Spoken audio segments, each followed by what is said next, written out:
अस्सलामुअलैकुम दोस्तों। आज जो कहानी मैं आपको सुनाने जा रही हूँ वो बिल्कुल हकीकत पे मबनी है।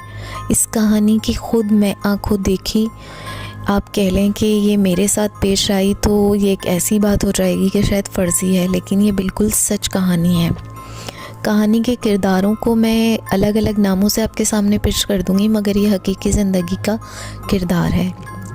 उसी तरह लेके सुनते हैं। हम काफ़ी दिनों से अपना घर ढूंढ रहे थे किराए पे कि कोई अच्छा घर हमें मिल जाए, और इसी तरह देखते देखते हमें एक फ़्लैट मिल ही गया कि जो हमारे लिहाज से बिल्कुल ठीक था। इस घर में रहने के लिए मैं, मेरे हस्बैंड और मेरे दोनों बच्चे थे, एक बेटा और एक बेटी। हम इसलिए ऐसा घर ढूंढ रहे थे जो वर्किंग वुमेन के लिहाज से अच्छा हो कि बच्चे स्कूल से आ जाएं और मुझे भी ऑफ़िस से नज़दीक पड़े, तो हमें एक फ़्लैट मिल गया था। आप लोगों ने पहले भी सुना होगा कि गुलिस्तान जौहर का इलाका पहले जंगल हुआ करता था, मगर अब क्योंकि आबादी बढ़ चुकी है तो लोग आबाद तो हो गए हैं, मगर घरों में वही सन्नाटा आज भी है। इसी तरह हमें एक 3 कमरों का फ़्लैट मुनासिब रेंट पे मिल गया था, और बिल्कुल शहर ऐसा था कि मॉल वग़ैरह भी थे और ऑफ़िस से भी नज़दीक था, तो मुझे बहुत सूटेबल लगा और हमने फ़ौरी उसका रेंट देके बिना कुछ पूछे गछे उसके अंदर शिफ्ट करना शुरू कर दिया।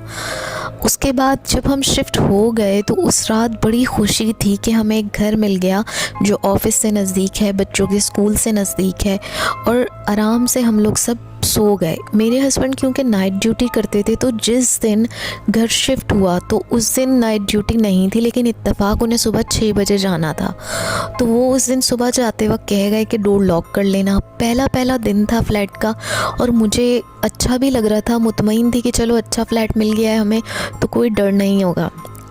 मैंने दरवाज़ा लॉक किया और मैं वापस कमरे में आके लेट गई। लेटते के साथ ही मुझे ऐसा लगा कि मुझे कमरा लॉक कर देना चाहिए, अंदर से अच्छा नहीं लग रहा। मेरे दोनों बच्चे छोटे थे, मेरे बेटे की उम्र 7 साल और बेटी मेरी 5 साल की थी, तो वो दोनों भी सो रहे थे। मैंने डोर लॉक किया और मैं भी लेटी ही हूँ।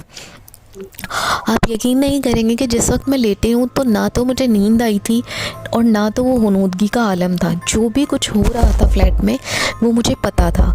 आपसे पहले बताती चलूँ कि जब हम इस फ्लैट में आए तो वो परेशान हाल ही आए थे, क्योंकि सिर्फ़ और सिर्फ 1 हफ़्ते के अंदर अंदर हमें आगे भी एक घर मिला था, मगर उधर पानी ना होने की वजह से हमने जल्दी शिफ्ट किया था। और ये फ़्लैट क्योंकि मैंने ही ढूंढा था अपने ऑफिशियल एक दोस्त के साथ, तो इसलिए मैं अब अपने हस्बैंड से इस फ्लैट की कोई शिकायत कर ही नहीं सकती थी। तो ये फ़्लैट मेरी पसंद का था, तो मुझे किसी ना किसी सूरत इसको एडजस्ट करना ही था। बहरहाल मैं लेटी और मुझे नींद नहीं आई, तो मैं एक ऐसी चीज़ देखती हूँ ख्वाब के अंदर जो ख्वाब नहीं थी ना ही कुछ, कि एक औरत आई है, उसके साथ 2 बच्चे हैं और वो कह रही है ये मेरा घर है, यहाँ से चली जाओ, यहाँ से चली जाओ। आप यकीन करें, और वो जो औरत थी वो एक हमारी जानने वाली की शक्ल की थी और वो मुझे वॉर्न कर रही थी। उसने मुझे कोई तकलीफ़ नहीं दी ना कुछ, लेकिन वो वॉर्न कर रही थी। खैर, और मैं नींद में ही सोच रही हूँ कि अल्लाह अब तो मैं इस घर से जा भी नहीं सकती, मेरे हस्बैंड गुस्से हो जाएंगे एकदम से।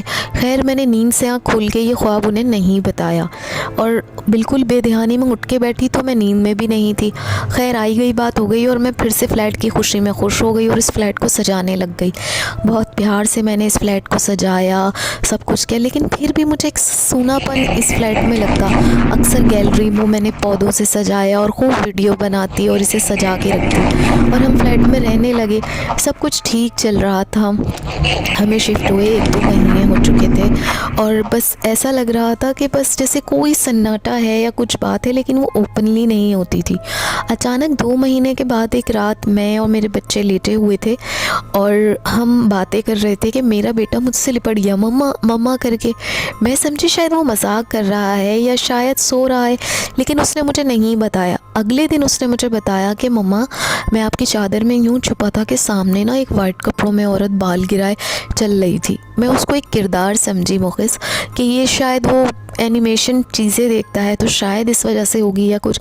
बहरहाल उस सुबह मैं भी बहुत थकी हुई थी, ऐसा लग रहा था रात जैसे मेरे जिस्म पे किसी ने बहुत ज़्यादा वज़न रख दिया और मेरी आँख से बस आंसू आए जा रहे थे। सारा दिन लाइट नहीं थी फ्लैट में और मैं बहुत परेशान। मैं बार बार अपने हस्बैंड को फ़ोन करके ये कह रही थी कि मेरी तबीयत ठीक नहीं है, मेरे साथ कुछ ठीक नहीं हुआ, मुझे लग रहा है रात। मेरा जिस्म बहुत भारी है और मुझे बहुत तेज़ बुखार भी है और आंखों से आंसू आ रहे हैं। उन्होंने कहा ठीक है आगे देखते हैं। शाम तक वो भी आ गए थे और उन्होंने मेरी हालत देखी तो मुझे काफ़ी टैबलेट्स दी। मेरा बुखार तब भी नहीं उतर रहा था, जिस्म बहुत गर्म था। और उसके बाद तो ऐसा लगता था मेरी खुशी या मैंने डरना शुरू कर दिया। मैं नमाज़ पढ़ती थी तो मुझे ऐसा लगता था मेरे पीछे कोई है, मैं नमाज़ जल्दी से ख़त्म करूं और जाऊं। और बिलाखिर इतनी ज़्यादा मेरी तबीयत ख़राब हो गई कि हमें किसी न किसी मौलवी साहब का रुजू करना पड़ा। किसी ने कहा वहाँ दिखा लो। और जब हम गए तो उन्होंने मुझे ऐसा कुछ कह दिया कि आप की वाइफ के ऊपर तो पहले भी कुछ असरात हैं, ऐसा है जी वैसा है, और काफ़ी कुछ कह दिया। मैं अब डर गई थी, मेरे मुंह का जायका तक चला गया था और मैं परेशान थी। और इस दौरान मुझे ऑफ़िस भी जाना था, लेकिन मैंने 14 दिन की छुट्टियां ऑफ़िस से ली और मुझे मिल भी गई। लेकिन इत्तेफाक के उस दौरान मैं अपनी खाला के घर गई रुकने के लिए, तो उन्होंने भी मुझे ये कह के ज़्यादा दिन ना रखा कि शायद तुम्हारे असरात कुछ हमारे घर ना आ जाए। बहरहाल मैं वापस अपने घर आ गई बच्चों को लेके और उसी फ्लैट में रहने लगी। छुट्टियाँ जिन मौलवी साहब को दिखाया था उन्होंने मुझे तावीज़ वग़ैरह दे दिए और कहा कि ये पढ़ो और ये तावीज़। वो रात इतनी ज़्यादा भारी थी, इतनी ज़्यादा भारी कि आप यकीन नहीं कर सकते। इवन मैं एक करवट भी अगर कोई मेरी तरफ से दूर हो जाता तो मुझे बहुत डर लगने लगता। मैं वॉशरूम भी जा रही थी तो किसी के साथ जा रही थी। मैं, मेरे हस्बैंड और दोनों बच्चे एक ही कमरे में थे और हमने बंद कर दिया था कमरा और उसी के अंदर थे। ऐसा लगता था जैसे कि कोई दरवाज़ा खुलेगा और कोई आ जाएगा। लेकिन बहरहाल रहना तो उसी घर में था, कोई रिश्तेदार करीब नहीं था जो साथ देता। बहरहाल मौलवी साहब ने सदके उतारने का कह दिया। मेरे सदके उतरते थे, मुर्गी आती थी, कपड़ा आता था और सदके उतरते थे। थोड़ी तबीयत बेहतर हुई तो मैं नमाज़ पढ़ने लगी। लेकिन सुबह ऑफ़िस के लिए तैयार होते वक्त बच्चों की छुट्टियां थी तो दोनों बच्चे घर ही छोड़ के जाना पड़ता था मुझे। मैं तीनों बच्चों, मैं आयतल कुर्सी का हिसार बांध के हम तीनों यानी दोनों बच्चे और मैं इस तरह घर में रहते। सुबह जब मैं ऑफ़िस के लिए तैयार हो रही होती मुझे ऐसा लगता मेरे इर्द गिर्द कोई है।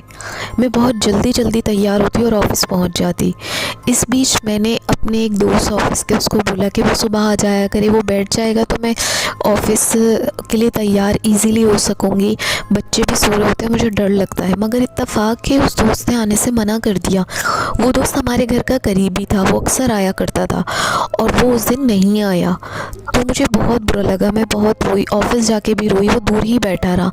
इत्तेफाक के उसकी तबीयत ख़राब हो गई और उसने जो ख्वाब सुनाया तो आप यकीन करें, यकीन के कोई भी यकीन नहीं करेगा, लेकिन मैं इस वक्त आपको बता रही हूँ तो अल्लाह गवाह है कि उसने भी मुझे वही बताया जो चीज़ मैंने देखी थी ख्वाब में। उसे एक औरत दिख रही थी और जो कपड़े रात को मैं घर में पहन के लेटी थी वो उसके घर में थी। उस दोस्त को भी डर हो गया था और मुझे ऐसा लग रहा था कि हमें इस फ्लैट में नहीं आना चाहिए था।